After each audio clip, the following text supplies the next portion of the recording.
So we have our stones. So we pull them out. I pulled them out of the warmer. They're just warm.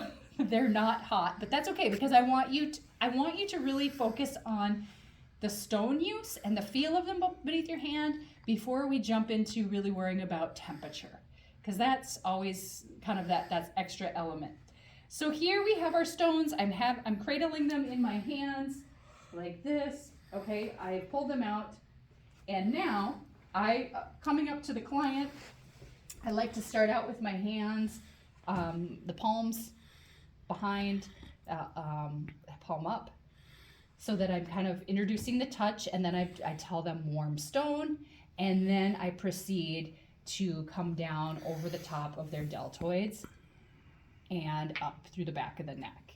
So this is a great way and I ask them what number is that of temperature, and that way they can let me know right now. They're like, oh, Shelly, that is a 9. And I'm like, okay, now I know that these stones are 2 over where she needs to be, so that means the next ones need to be cooler than this.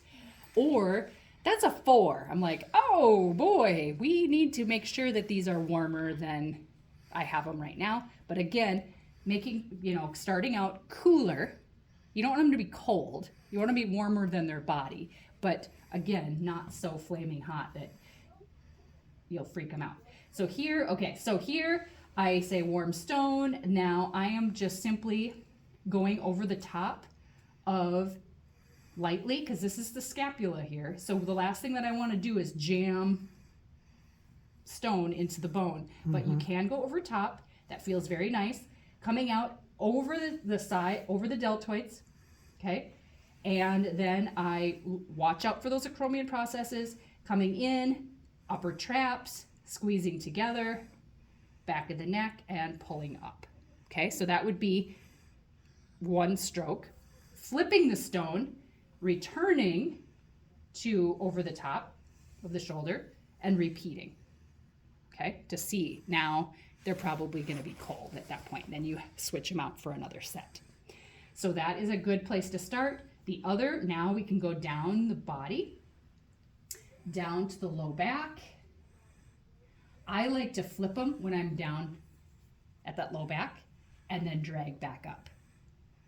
Okay, so everything that you're doing with your if you were doing a regular Swedish massage, you do the same thing, but now you have a stone in between.